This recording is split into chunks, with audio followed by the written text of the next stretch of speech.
Bapa, Putra, dan Roh Kudus. Amin. Bapa di surga, ajari kami untuk tidak mencari yang lain daripada kebijaksanaan dan hikmat dari-Mu sendiri.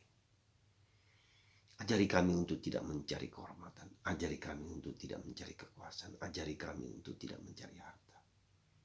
Seperti Salomo. Dan akhirnya Tuhan memberikan apa saja yang bahkan Salomo tidak minta pun diberikan. Bantu kami untuk memohonkan roh kebijaksanaan. Terpujilah nama-Mu kini dan sepanjang segala masa. Amin. Saudara, seringkali kebijaksanaan itu berasal atau lahir dari orang yang sudah tua. Kalau orang yang cukup umur. Karena dengan pergulatan-pergulatannya dia menemukan sesuatu nilai yang berharga. Bukan pada harta, bukan pada kekuasaan, bukan pada kehormatan, bukan kepada kekayaan, tapi pada hikmat. Tahu membedakan yang baik dan buruk, moralitas, etika. Ya. Tahu mengenal kehendak Tuhan dalam hidupnya. Biasanya ketika orang sudah jatuh bangun, sudah bergulat dengan kehidupan ini, dia menemukan itu semua. Dia menemukan esensi dari kehidupan itu, yaitu roh kebijaksanaan. Karena hidup itu begitu kompleks yang tak bisa dilihat dari satu sisi lain sisi. Bahkan bukan hanya kompleks, tapi ada unsur yang tidak kelihatan yang seringkali juga mengganggu kita, yang seringkali juga intervensi dalam hidup kita. Itulah Salomo.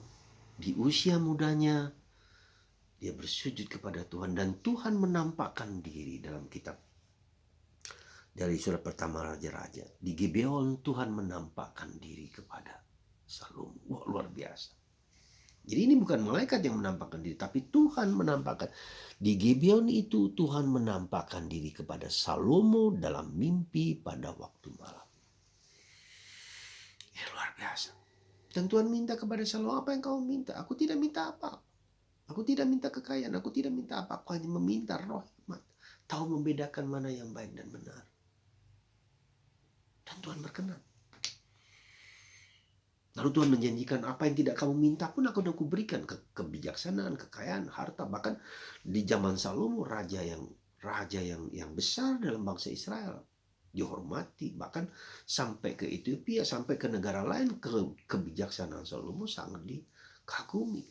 Bahkan dikatakan dalam kitab Raja-Raja ini. Tidak ada orang sebelum Salomo yang begitu bijaksana. Bahkan setelah Salomo pun yang bijaksana. Dikatakan dalam kitab suci. Jadi kita bisa melihat Salomo ini luar biasa. Tuhan memberikan sesuatu yang luar biasa kepada orang yang rendah hati. Kepada orang yang taat kepada Tuhan. Kepada orang yang mendengarkan kehendak Tuhan. Lebih dari segala sesuatu. Tapi maaf, kemudian nanti Salomo juga hancur karena semakin tua dia dipengaruhi oleh istri-istrinya yang banyak itu yang mengarah kepada Baal, dewa-dewa Baal sekitarnya. Jadi itu juga sesuatu yang kekayaan, kehormatan itu seringkali tak dapat dipegang gitu loh. Ketika hati, pikiran dan seluruh dirinya sudah dipengaruhi, diikat oleh kekayaan harta dan segala nafsu-nafsu yang lain. Orang menjadi tidak jernih, orang menjadi rakus. Dan masuklah godaan-godaan ya, di mana setan bisa mempengaruhi.